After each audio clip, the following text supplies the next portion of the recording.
हाँ भैया, क्या हाल है? Welcome back. तो गवर्नमेंट बजट हम कर रहे थे and we have covered. Government budget का डेफिनेशन हमने देख लिया, हमने गवर्नमेंट बजट के ऑब्जेक्टिव्स देख लिए, हमने देखा था बजट रिसीट्स में सिर्फ और सिर्फ रेवेन्यू रिसीट्स। अभी अब बढ़ते हैं आगे और डिस्कस करेंगे हम आज कैपिटल रिसीट्स और भी बहुत सारे टॉपिक्स। तो जी, कैपिटल रिसीट्स क्या होता है? कैपिटल रिसीट, कैपिटल रिसीट मतलब गवर्नमेंट के पास पैसा आया है और उस पैसे के आने की वजह क्या है? या तो कोई एसेट गिरा है या तो कोई लाइबिलिटी बढ़ी है। कैपिटल रिसीट्स, गवर्नमेंट के पास पैसा आया लेकिन उस पैसे के आने से या तो कोई एसेट है जो गिर गया है या तो कोई लाइबिलिटी है जो बढ़ गई है। अब जैसे अगर हम घर बेचते हैं तो पैसा आता है। घर बेचना मतलब एसेट का गिरना और पैसे का आना। या फिर दूसरा तरीका ये है कि हमारे पास पैसा आ जाए, लेकिन वो पैसा आया कैसे? बोरोविंग्स के थ्रू। पैसा बोरो करेंगे तो लाइबिलिटी बढ़ेगा। तो क्या है कैपिटल रिसीट्स? जिससे या तो कोई लाइबिलिटी क्रिएट हो या तो कोई एसेट रिड्यूस हो।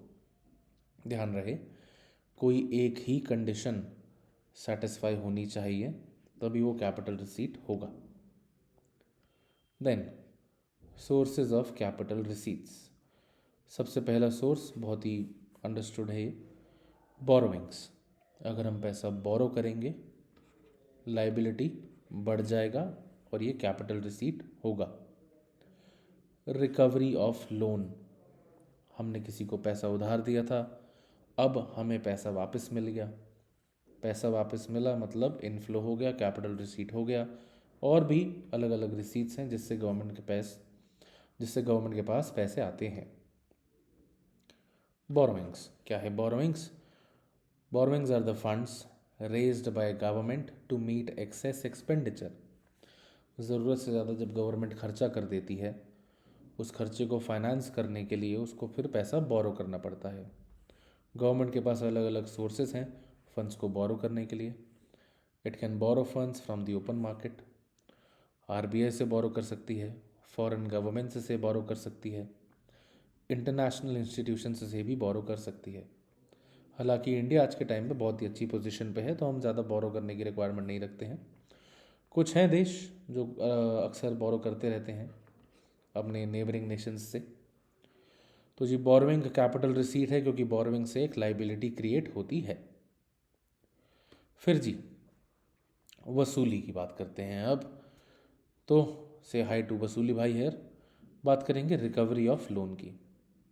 सबसे पहली बात, हमने जब किसी को लोन दिया तो वो बंदा हमारा बन जाता है डेटर। जिन लोगों के पास अकाउंट्स है वो समझेंगे इस बात को, जिनके पास नहीं है उनके लिए और थोड़ा सा स्पेसिफिक कर देता हूँ मैं। लेट्स से कि मिस्टर ए ने लोन दिया है मिस्टर बी को। अब मिस्टर ए ने पैसा दिया है मिस्टर बी को आज के डेट पे। फ्यूचर में या लेट्स से 5-6 महीने बाद मिस्टर बी को ये पैसा वापस करना होगा मिस्टर ए को। तो फ्यूचर में मिस्टर बी से पैसा आएगा। तो आज की डेट में मैं ये कह सकता हूँ कि मिस्टर बी मेरा एक एसेट है, क्योंकि इसको मैंने पैसे दिए हैं। फ्यूचर में इससे मेरे पास पैसे आएंगे। और एसेट क्या होता है? एसेट मतलब जिससे हमें फ्यूचर में कुछ ना कुछ पैसा रिकवर हो सके। हमारा घर एक एसेट है जिसको हम फ्यूचर में बेचकर पैसा रिकवर कर सकते हैं। हालांकि पर्पस यहाँ पे वो नहीं होता, लेकिन हाँ, घर भी एक एसेट है। ऐसे ही यहाँ पे हमने मिस्टर बी को पैसा उधार दिया तो मिस्टर बी एक एसेट बन गया हमारा, क्योंकि मुझे पता है फ्यूचर में मिस्टर बी से पैसा वापस आएगा। तो जब मिस्टर बी मुझे पैसा वापस कर देंगे, मैं कहूँगा कि भैया वसूली हो गई, रिकवरी ऑफ लोन हो गया। और अब सिंस पैसा रिकवर हो गया तो mister b is no longer my asset. Asset का रिडक्शन हो गया ये, करेक्ट। तो रिकवरी ऑफ लोन भी क्या हो गया? एक कैपिटल रिसीट हो गया, क्योंकि ये एसेट्स को रिड्यूस करता है। गवर्नमेंट भी बहुत सारे लोन्स देती है, स्टेट गवर्नमेंट्स को, यूनियन टेरिटरीज़ को। उनसे जब लोन रिकवर हो जाता है वो फिर कैपिटल रिसीट में काउंट होता है। Then another form of capital receipt is other receipt. Other receipts में क्या क्या आता है, इसमें एक है जी डिसइन्वेस्टमेंट। डिसइन्वेस्टमेंट का मतलब क्या हुआ? डिसइन्वेस्टमेंट का मतलब है जब गवर्नमेंट अपनी किसी गवर्नमेंट कंपनी के कुछ शेयर्स या सारे शेयर्स बेच देती है प्राइवेट एंटिटी को, उसको हम डिसइन्वेस्टमेंट कहते हैं। Disinvestment refers to the act of selling a part or whole of shares of public sector undertakings held by the government to the private entities or the private individuals। इनको capital receipt क्यों कहा जाएगा? अब भैया government अपने shares को बेच रही है, गवर्नमेंट की ओनरशिप गिर रही है, गवर्नमेंट के एसेट्स गिर रहे हैं। दूसरा स्मॉल सेविंग्स। स्मॉल सेविंग्स कैसे कैपिटल रिसीट है देखेंगे। Small savings refer to funds raised from the public in the form of post office deposits या national saving certificates, Kisan Vikas Patra वगैरह वगैरह। बात हो रही है स्मॉल सेविंग स्कीम्स की। स्मॉल सेविंग स्कीम्स में पब्लिक जो है पैसा देती है गवर्नमेंट को कुछ समय के लिए, ताकि फ्यूचर में गवर्नमेंट पब्लिक को ये पैसा लौटा सके कुछ इंटरेस्ट के साथ। अब गवर्नमेंट को इस समय जो पैसा मिला डेफिनेटली ये गवर्नमेंट का नहीं है, ये पब्लिक का पैसा है जो फ़िलहाल गवर्नमेंट के पास है, जो फ़िलहाल गवर्नमेंट यूज़ कर रही है। तो गवर्नमेंट के लिए तो ये लाइबिलिटी ही हुआ, गवर्नमेंट को फ्यूचर में ये पैसा वापस करना है पब्लिक को, तो इसीलिए गवर्नमेंट के लिए क्या हुआ, ये लाइबिलिटी हुआ। तो जो भी पैसा पब्लिक देती है गवर्नमेंट को स्मॉल सेविंग स्कीम्स के चलते हुए वो कैपिटल रिसीट होता है, क्योंकि उससे गवर्नमेंट की लाइबिलिटी बढ़ती है।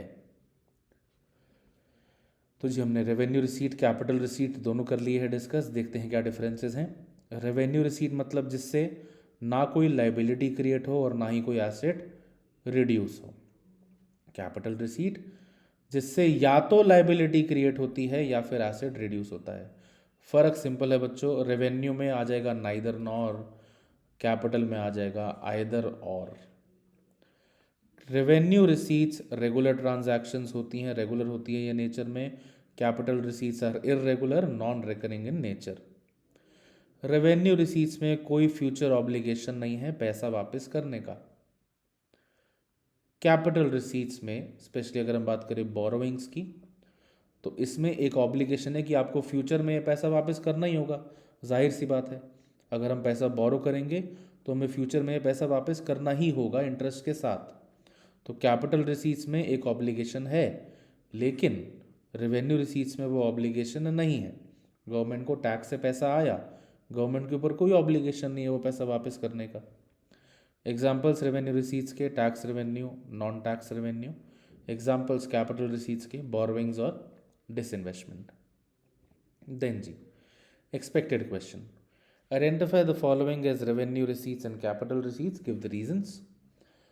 पहला है loan recovered from public sector undertakings. Government ने कुछ गवर्नमेंट कंपनीज को उधार दिया था पैसा, वो पैसा वापस आ रहा है, डेफिनेटली कैपिटल रिसीट है क्योंकि उससे गवर्नमेंट का एसेट रिड्यूस हो रहा है।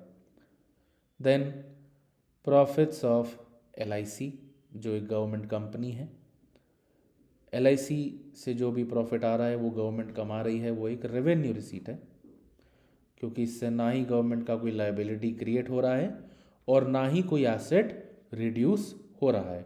गवर्नमेंट कंपनी है भैया, प्रॉफिट कमाया है, रूटीन बिजनेस एक्टिविटी से कमाया है, ना कोई एसेट बेचा है, ना कोई लाइबिलिटी क्रिएट हुई है। तो जी अभी हमने कवर कर लिया बजट रिसीट्स को, आगे बढ़ते हैं और अब बात करेंगे हम बजट एक्सपेंडिचर को। जिस तरह से बजट रिसीट्स दो पार्ट में क्लासिफाइड थी, capital receipt, revenue receipt, budget expenditure भी दो पार्ट्स में क्लासिफाइड है बच्चों, रेवेन्यू एक्सपेंडिचर और कैपिटल एक्सपेंडिचर। सबसे पहले बात करेंगे रेवेन्यू एक्सपेंडिचर की। रेवेन्यू एक्सपेंडिचर मतलब एक ऐसा खर्चा जिससे ऑफकोर्स एसेट लाइबिलिटी में फ़र्क नहीं पड़ता, लेकिन फ़र्क कैसे नहीं पड़ता वो जानना ज़रूरी है। रेवेन्यू एक्सपेंडिचर मतलब एक्सपेंडिचर जिससे ना कोई एसेट बन रहा है, ना कोई लायबिलिटी रिड्यूस हो रही है। अब देखिए, जब हम खर्चा करते हैं तो हो सकता है हम घर बना रहे हों, या फिर कोल्ड ड्रिंक पी रहे हों, अंकल चिप्स खा रहे हों, लेज़ खा रहे हों। तो जी खर्चा, जिस खर्चे में ना कोई एसेट बन रहा है, ना कोई पुरानी लायबिलिटी रिड्यूस हो रही है, उसे कहेंगे revenue expenditure. Example, payment of salaries, pension, interest, expenditure on administrative services, services जो हम डिफेंस सर्विसेज को केटर करते हैं, health services, grants to states, ये सब क्या है? Revenue expenditure. गवर्नमेंट का खर्चा हो रहा है और इस खर्चे से ना ही एसेट बढ़ रहा है और ना ही कोई लाइबिलिटी गिर रही है। ध्यान रहे, रेवेन्यू एक्सपेंडिचर ये दोनों कंडीशंस को सेटिस्फाई करना चाहिए। रेवेन्यू एक्सपेंडिचर से दोनों कंडीशन बच्चों सेटिस्फाई होनी चाहिए। कोई एक होगी तो वो रेवेन्यू एक्सपेंडिचर नहीं होगा। दोनों कंडीशन सेटिस्फाई होनी चाहिए। ना ही उससे कोई एसेट क्रिएट होना चाहिए और ना ही उससे कोई लाइबिलिटी रिड्यूस होनी चाहिए। आगे बढ़ते हैं। Capital expenditure. कैपिटल एक्सपेंडिचर मतलब खर्चा हुआ है और इस खर्चे से अब सिंस एसेट लाइबिलिटी पे फ़र्क पड़ा होगा तो खर्चे से एसेट क्या होता है? बढ़ता है। हम एसेट खरीदते हैं तो ही खर्चा होता है, हम पुरानी लाइबिलिटी को चुका देते हैं तो ही खर्चा होता है। तो कैपिटल एक्सपेंडिचर क्या हुआ? It refers to the expenditure which either creates an asset और reduces the liability of the government। Capital expenditure add करता है हमारे देश के कैपिटल स्टॉक में, हमारे एसेट्स को बढ़ाता है। जब हमारे एसेट्स बढ़ते हैं तो हमारी प्रोडक्टिविटी भी बढ़ती है। एक लंबे समय के टाइम पे डेफिनेटली बढ़ती है हमारी प्रोडक्टिविटी। मेट्रो का बनना, फ्लाईओवर का बनना, हॉस्पिटल का बनना, रोड्स का बनना, ये सब देश के एसेट्स को बढ़ाता है। ये सब कैपिटल एक्सपेंडिचर है, हमारे देश की प्रोडक्टिविटी से इम्प्रूव होती है। लाइबिलिटी कैसे रिड्यूस होगी? लाइबिलिटी हमने पुरानी जो बोरोइंग्स करी थी उसको हमने चुका दिया, रीपेमेंट ऑफ लोन। उसके अलावा और कैसे लाइबिलिटी को हम रिड्यूस करेंगे? जो भी स्मॉल सेविंग स्कीम्स जब मैच्योर हो जाएंगी तो वो स्मॉल सेविंग स्कीम्स के मैच्योर होने पर गवर्नमेंट को पैसा वापस करना पड़ेगा, वो खर्चा होगा, उससे भी लाइबिलिटी गिरेगी ही गिरेगी, राइट? तो repayment of loan, small saving schemes, इससे लाइबिलिटी रिड्यूस होगा। ये भी क्या है बच्चों? Capital expenditure. कैपिटल एक्सपेंडिचर में दोनों में से कोई एक कंडीशन सेटिस्फाई होनी चाहिए। उस खर्चे से अगर या तो कोई एसेट बढ़ा है या तो कोई लाइबिलिटी गिरी है तो वो कैपिटल एक्सपेंडिचर माना जाएगा। क्या फ़र्क है जी रेवेन्यू एक्सपेंडिचर और कैपिटल एक्सपेंडिचर में? अब रेवेन्यू एक्सपेंडिचर ना ही एसेट बढ़ता है ना ही लाइबिलिटी गिरती है। कैपिटल एक्सपेंडिचर या तो एसेट बढ़ता है या तो लाइबिलिटी गिरती है। याद रहे, रेवेन्यू एक्सपेंडिचर में वर्ड्स यूज होंगे नाइदर नॉर, कैपिटल में बस वर्ड्स यूज करे जाएंगे आइदर और। रेवेन्यू एक्सपेंडिचर एक रेगुलर खर्चा है, ये खर्चा गवर्नमेंट के नॉर्मल फंक्शनिंग में, उसकी रनिंग में किया जाता है। कैपिटल एक्सपेंडिचर किया जाता है एसेट्स को एक्वायर करने के लिए या फिर लोन्स वगैरह किसी और को प्रोवाइड करने के लिए। अब अगर गवर्नमेंट किसी को लोन प्रोवाइड कर दी है, I am talking about lendings by government, government किसी को लोन दे रही है तो मतलब गवर्नमेंट का एक डेटर खड़ा हो रहा है। डेटर माने क्या? डेटर माने एसेट। तो खर्चा हो गया, गवर्नमेंट ने पैसा दिया और एक एसेट भी बन गया। Revenue expenditure recurring, capital expenditure non recurring. Examples revenue expenditure के सैलरी, पेंशन, इंटरेस्ट वगैरह वगैरह। एंड एग्जाम्पल्स कैपिटल एक्सपेंडिचर के रीपेमेंट ऑफ बोरोइंग्स, और भी जो एग्जाम्पल्स हमने यहाँ पीछे डिस्कस करे, ये सब एग्जाम्पल्स हो जाएंगे कैपिटल एक्सपेंडिचर के। Then expected question. अब जी, expenditure on collection of taxes, क्या ये रेवेन्यू एक्सपेंडिचर है या कैपिटल एक्सपेंडिचर है? ये क्वेश्चन पहले भी पूछा जा चुका है और काफ़ी बच्चों ने गलत किया था। कोई भी खर्चा जो टैक्स को कलेक्ट करते समय किया जाएगा वो एक रेवेन्यू एक्सपेंडिचर है। टैक्स कलेक्शन के लिए सॉफ्टवेयर बनाना, टैक्स कलेक्शन के लिए ऑफिसर्स को अपॉइंट करना, वो सब क्या है? एक रेवेन्यू एक्सपेंडिचर। क्यों? क्योंकि वो एक रूटीन खर्चा है। उस खर्चे से ना ही कोई एसेट क्रिएट होता है, ना ही कोई लाइबिलिटी रिड्यूस होती है। Then expenditure on purchasing computers, computer खरीदना एक एसेट है। अगर हम एसेट खरीदेंगे तो जी डेफिनेटली वो कैपिटल एक्सपेंडिचर है, क्योंकि वो एसेट्स को इंक्रीज कर रहा है गवर्नमेंट के। तो ऐसे कुछ क्वेश्चन आ सकते हैं बच्चों आइडेंटिफाई करने के लिए कि बताइए कैपिटल एक्सपेंडिचर है या रेवेन्यू एक्सपेंडिचर है, रेवेन्यू रिसीट्स है या कैपिटल रिसीट्स है। So please be mindful about it. थोड़ा ध्यान से क्वेश्चन को रीड करेंगे, जल्दबाजी में क्वेश्चन को रीड ना करें। बच्चे काफ़ी थे जिन्होंने expenditure on collection of taxes को सिर्फ कलेक्शन ऑफ टैक्सेस रीड कर लिया जल्दी जल्दी में और रेवेन्यू रिसीट आंसर कर दिया। प्लीज़ ध्यान रखेंगे, क्वेश्चंस को केयरफुली रीड करेंगे। Then why is repayment of loan a capital expenditure? Loan को रीपे करना कैपिटल एक्सपेंडिचर क्यों है? भैया मैं लोन को रीपे कर रहा हूँ, मैं अपने सर से लाइबिलिटी हटा रहा हूँ, लाइबिलिटी गिर रही है, खर्चा हो रहा है, इसीलिए क्या है? Capital expenditure. This is a capital expenditure as it reduces the liability of the government. Then again identify the following as revenue expenditure or capital expenditure. Expenditure on scholarships, scholarships को प्रोवाइड करना, बच्चों को fees माफ़ करना, उनको कुछ भी benefit या उनको किसी भी तरह से कोई हेल्प करना। जब भी गवर्नमेंट कोई भी स्कॉलरशिप प्रोवाइड करती है, उस पर खर्चा करती है, वो एक रेवेन्यू एक्सपेंडिचर होता है। ना कोई एसेट क्रिएट होगा, ना कोई लाइबिलिटी रिड्यूस होएगी। Expenditure on building a bridge, bridge construct कर रहे हैं जी, एक इंफ्रास्ट्रक्चरल डेवलपमेंट हो रहा है, एसेट क्रिएशन हो रहा है, definitely it is a capital expenditure. Correct जी। तो जी ये 4 कंपोनेंट्स ऑफ गवर्नमेंट बजट हमने अच्छे से डिस्कस कर लिए। We discussed revenue receipts, revenue expenditure, capital receipts, capital expenditure. Revenue receipts, ना ही कोई एसेट गिरता है, ना ही कोई लाइबिलिटी बढ़ती है, क्रॉस लगा रहा हूँ मतलब ना ही। और कैपिटल रिसीट्स, पैसा आया है, या तो कोई एसेट गिरा होगा या तो कोई लाइबिलिटी क्रिएट हुई होगी। रेवेन्यू एक्सपेंडिचर, खर्चा हुआ, उस खर्चे से लेकिन ना मेरा कोई एसेट बढ़ा है, ना मेरी कोई लाइबिलिटी गिरी है।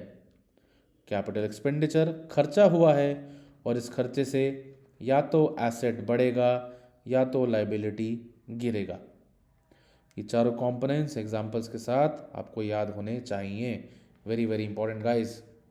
चलिए जी बढ़ते हैं चैप्टर के आखिरी पार्ट पे, types of budgets.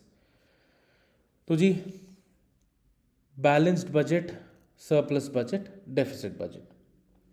Balance budget का मतलब क्या होगा कि गवर्नमेंट ने जो सोचा था कि भैया कितना पैसा आएगा और कितना उसका खर्चा होगा, अगर वो बराबर है तो मतलब कि बजट हमारा बैलेंस्ड है।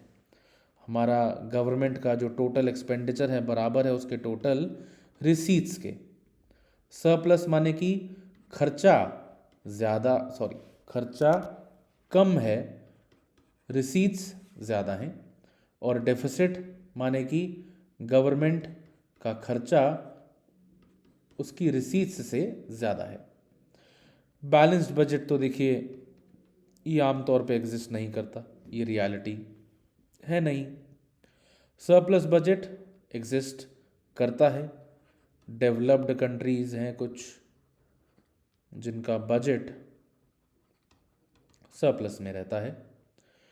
बात करें अगर इंडिया की, डेफिनेटली इंडिया एक डेवलपिंग कंट्री है और अक्सर डेवलपिंग कंट्रीज़ का जो बजट है वो डेफिसिट में ही रहता है। खर्चा ज़्यादा करते हैं वो रिसीट्स के कंपैरिजन। इसको मेंटेन करके चला जाता है, अदरवाइज़ ये अनसस्टेनेबल हो जाएगा। अगर खर्चा आउट ऑफ कंट्रोल चले जाए तो देश में बहुत चीज़ें ख़राब हो सकती हैं। तो बजट डेफिसिट में रहता है, लेकिन उसको एक कंट्रोल रेट पे रखना ही समझदारी है। Since India as a developing country और हमारा बजट भी डेफिसिट में रहता है, इसलिए हमारे सिलेबस में भी गवर्नमेंट डेफिसिट ही है। गवर्नमेंट डेफिसिट में हम बात करेंगे 3 तरह के डेफिसिट्स की: revenue deficit, fiscal deficit, primary deficit. सबसे पहले रेवेन्यू डेफिसिट सिंपल रखते हैं। भैया जी, रेवेन्यू डेफिसिट का मतलब क्या है? रेवेन्यू डेफिसिट का मतलब है कि मेरा रेवेन्यू बजट डेफिसिट में है। मेरा रेवेन्यू बजट अगर देखा जाए तो उसमें पैसा आने से ज़्यादा पैसा ज़्यादा रहा है। तो रेवेन्यू डेफिसिट माने रेवेन्यू एक्सपेंडिचर ज़्यादा है रेवेन्यू रिसीट्स से, उसी के डिफरेंस को हम कहते हैं revenue deficit. Revenue deficit, I repeat, revenue expenditure minus revenue receipts. It refers to the excess of revenue expenditure over revenue receipts during the given year. Revenue deficit signifies that the government's own revenue is insufficient to meet the expenditure on a normal functioning of the government departments and provisions for various services. सरल भाषा में revenue deficit का मतलब क्या है? भैया जी, revenue deficit का मतलब कि आपकी डेली की कमाई से ज़्यादा तो आपके डेली के खर्चे हैं। आपकी कमाई है 10 रुपये, आप खर्चा कर रहे हैं 12 रुपये, तो वो डेफिनेटली एक गलत सिचुएशन है। आइडियली इंडिया का रेवेन्यू डेफिसिट कितना होना चाहिए? 0। रेवेन्यू डेफिसिट 0 रहना चाहिए। बिल्कुल ठीक सुना आपने। कभी भी ऐसा नहीं होना चाहिए कि हमारे डेली के खर्चे हमारे ज़्यादा हैं हमारी डे टू डे इनकम से, वो एक गलत साइन होगा। देन जी, फिस्कल डेफिसिट। बच्चा party, before doing fiscal deficit implications आपको नहीं याद करने, and implications of fiscal deficit, revenue deficit, primary deficit, no need to do it. CBSE board के सिलेबस में वो नहीं है, उससे क्वेश्चन नहीं आएगा। बढ़ते हैं आगे फिस्कल डेफिसिट की तरफ। फिस्कल डेफिसिट क्या बताता है? excess of total expenditure over total receipts excluding borrowings during the given fiscal year. Fiscal deficit माने total expenditure minus total receipts excluding borrowing। जितना भी fiscal deficit होगा वो क्या इंडिकेट करेगा? कि गवर्नमेंट स्पेंड कर रही है अपनी औकात से ज़्यादा, अपने मीन्स के बियॉन्ड। फिस्कल डेफिसिट माने गवर्नमेंट को अब बोरो करना पड़ेगा। कैसे फिस्कल डेफिसिट इंडिकेट करता है बोरोइंग रिक्वायरमेंट्स को, इसको समझाने के लिए मैं एक छोटा सा एग्जाम्पल आपके साथ डिस्कस करना चाहूँगा। ये एग्जाम्पल फिस्कल डेफिसिट को काफ़ी क्लियर कर देगा आपको। मान लेते हैं बेटा कि आपको पता है कि अगले 1 महीने में आपका जो टोटल खर्चा होने वाला है वो खर्चा होने वाला है लेट्स से 1 लाख रुपए। ठीक है जी। अब आपको याद आया कि यार ये 1 लाख रुपए का खर्चा होने वाला है, ये कैसे फाइनेंस होगा? आपको पता है कि आपकी 60,000 रुपया सैलरी है। चलो जी, सैलरी या गवर्नमेंट के केस में कहूँ मैं टैक्सेस से आने वाला पैसा हो गया, तो ये आम तौर पे जो आपकी रेवेन्यू रिसीट्स है। ठीक है जी। अभी भी बचे 40,000 रुपये। अब भैया रेवेन्यू रिसीट्स तो पूरी आ गई, अभी भी 40,000 रुपये का खर्चा बाकी है, कैसे किया जाए ये खर्चा? गवर्नमेंट को आइडिया आया कि यार देखो हम बोरो तो नहीं करेंगे पहले, पहले किसी और के आगे हाथ फैलाने से क्या फ़ायदा। हम पहले खुद अपने लेवल पे मैनेज करेंगे, गवर्नमेंट भी वही कोशिश करेगी। तो गवर्नमेंट को याद आया, यार मैंने 10,000 रुपये दिए थे किसी को, उससे ना 10,000 रुपये मंगवाओ। तो ये 10,000 रुपये भी गवर्नमेंट के पास आ गए, गवर्नमेंट ने लोन रिकवर कर लिया जी। पैसा दिया था किसी को, अब वसूली कर लिया 10,000 रुपये की। अभी भी लेकिन 30,000 रुपये की कमी है। 30,000 रुपये का खर्चा अभी भी गवर्नमेंट को फाइनेंस करना है। अब गवर्नमेंट को याद आया, यार एक बेकार सा कोई सामान जैसे हम लोग OLX पे बेच देते हैं कि कोई फ़ायदा है नहीं, इसको रख कर मेंटेन हम कर नहीं पा रहे, ऐसी गवर्नमेंट कुछ एक अपनी पब्लिक सेक्टर अंडरटेकिंग्स को बेच देगी बेटा प्राइवेट सेक्टर को। मान लेते हैं वो भी कर लिया गवर्नमेंट ने, डिसइन्वेस्टमेंट हो गया जी। सब कुछ गवर्नमेंट ने करके देख लिया। गवर्नमेंट ने रेवेन्यू रिसीट्स देख ली, गवर्नमेंट ने रेवेन्यू रिसीट्स के अलावा वो सारी कैपिटल रिसीट्स देख ली जिनसे एसेट गिर रहा है लेकिन लायबिलिटी नहीं क्रिएट हो रही। ये सब क्या है, non debt creating capital receipts. इन सब कैपिटल रिसीट्स से एसेट गिर रहा है, बस लायबिलिटी क्रिएट नहीं हो रही। अभी भी गवर्नमेंट को नज़र आया, यार अब भी साला 18,000 रुपये का कमी है मेरे पास, क्या करें अब। तो लास्ट ऑप्शन अब गवर्नमेंट के पास क्या बचा, ये 18,000 रुपये कैसे फाइनेंस करेगी गवर्नमेंट। लास्ट ऑप्शन बचा गवर्नमेंट के पास, इसको बोरो कर लेते हैं यार। यही लास्ट ऑप्शन, यही जो गवर्नमेंट को अल्टीमेटली बोरो करना पड़ेगा। फिस्कल डेफिसिट बच्चों इसी को कहते हैं। तभी हम कहते हैं कि फिस्कल डेफिसिट इंडिकेट करता है गवर्नमेंट की बोरोइंग रिक्वायरमेंट्स को। आई होप ये स्टेटमेंट आपको क्लियर है इस एग्जाम्पल के थ्रू। क्या देश का फिस्कल डेफिसिट ज़्यादा जा रहा है, कम जा रहा है बच्चों, ये आप लोग बताएंगे मुझे कमेंट सेक्शन में। ओह सॉरी, आगे बढ़ते हैं जी। प्राइमरी डेफिसिट क्या होता है जी। प्राइमरी डेफिसिट, प्राइमरी डेफिसिट माने fiscal deficit minus interest payment. Primary deficit refers to the difference between fiscal deficit of current year and interest payments on previous borrowings. Primary deficit, fiscal deficit minus interest payments. अब जी fiscal deficit indicate करता है मेरे इस साल की boring requirement. मान लीजिए इस साल की बोरिंग रिक्वायरमेंट है 100 करोड़। अब गवर्नमेंट ने पिछले साल भी कुछ लोन लिया होगा, लेकिन उसका इंटरेस्ट तो इस साल भी देना पड़ेगा। और भी कई सालों के लोन चल रहे होंगे, ईयर्स, सालों मतलब ईयर्स, और भी कई ईयर्स के लोन चल रहे होंगे जिनका इंटरेस्ट गवर्नमेंट को चुकाना है। तो मान लेते कुल मिला के इंटरेस्ट पेमेंट आता है बेटा 60 करोड़। प्राइमरी डेफिसिट आ गया मेरे पास 40 करोड़। इसका मतलब क्या हुआ जी, इसका मतलब ये होगा कि इस साल की बोरिंग रिक्वायरमेंट थी 100 करोड़, जिसमें से 60 करोड़ चला गया इंटरेस्ट देने देने में। अल्टीमेटली बचा कितना जो इकोनॉमी में यूज़ हो सकता है, 40 करोड़। यही बताता है बेटा fiscal deficit. Difference between fiscal deficit and primary deficit shows the amount of interest payments on borrowings made in the past. Fiscal deficit और प्राइमरी डेफिसिट के बीच का जो डिफरेंस होगा, उससे मुझे ये पता लगेगा कि मेरे पिछले सालों में हमने जो इतना लोन लिया है सरकार ने, उसका इंटरेस्ट बर्डन कितना है। अगर ये प्राइमरी डेफिसिट ज़ीरो हो तो इसका मतलब क्या है कि मैंने जितना बोरो किया सारा का सारा लोन का इंटरेस्ट देने में चला गया। करेक्ट जी, ये प्राइमरी डेफिसिट का फॉर्मूला है, ये आपको क्लियर होना चाहिए। तीनों डेफिसिट्स के फॉर्मूले आपको क्लियर होने चाहिए बच्चा पार्टी। एक बार फिर से फिस्कल डेफिसिट के फॉर्मूलाज में डिटेल में लिखना चाहूँगा, देखेंगे आप भी प्लीज़। 4-5 फॉर्मूलाज हम बना लेंगे फिस्कल डेफिसिट के। देखिए, फिस्कल डेफिसिट हमें पता है इंडिकेट क्या करता है, बोरोइंग रिक्वायरमेंट्स।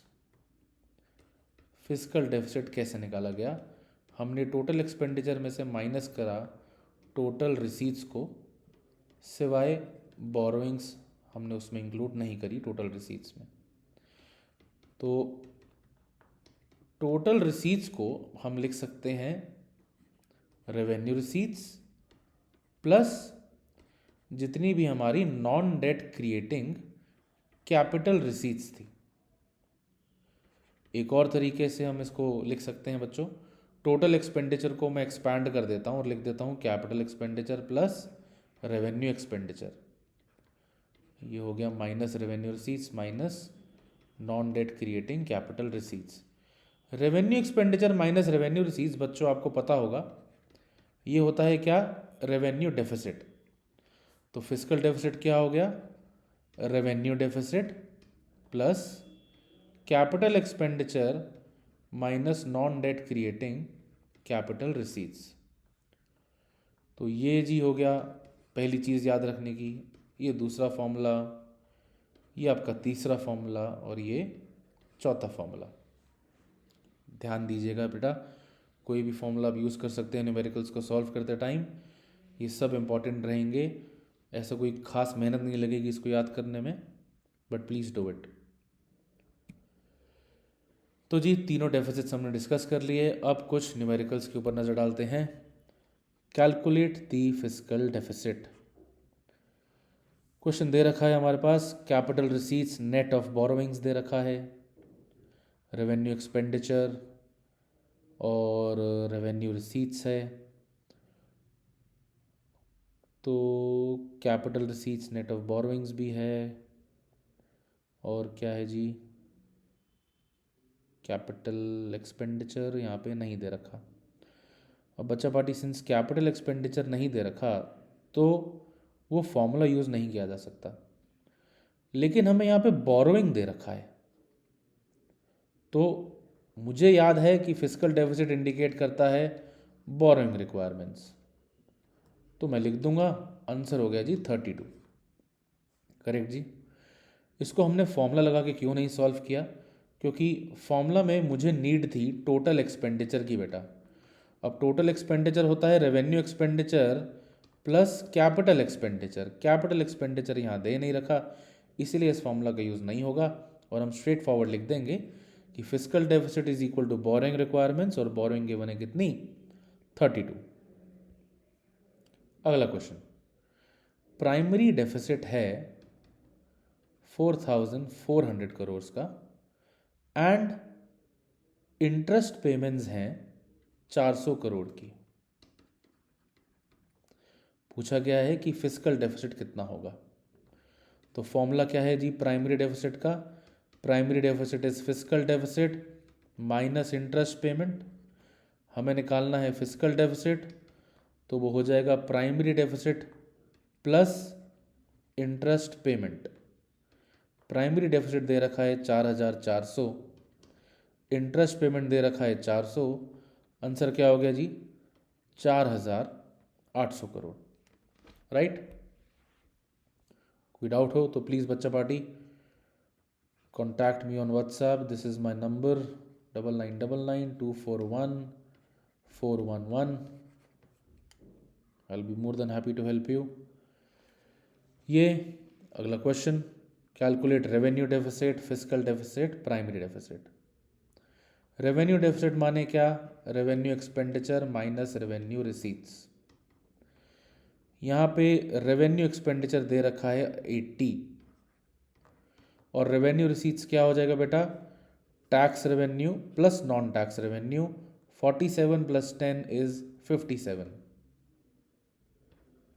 32 आ गया मेरा revenue deficit. Physical deficit again indicate करता है बोरिंग रिक्वायरमेंट को, वो गिवन है यहाँ पे 32। तो ये मेरा हो गया जी फिजिकल डेफिसिट। और प्राइमरी डेफिसिट क्या हो गया? Physical deficit minus interest payment जो कि है 20, 12 हो गया प्राइमरी डेफिसिट। ठीक है जी। इसी तरह के न्यूमेरिकल्स एग्जाम में आ सकते हैं। ये एक आखिरी न्यूमेरिकल आपके लिए। इस न्यूमेरिकल का आंसर कमेंट बॉक्स में ज़रूर लिखिएगा। ये आपका हो गया होमवर्क। गवर्नमेंट बजट हमने कर लिया है complete guys. In the next video we'll be beginning with national income, right? Thank you so much. Please do like it, please do share it with your friends if you like the video guys. It will be a wonderful support. Thanks a lot, see you soon.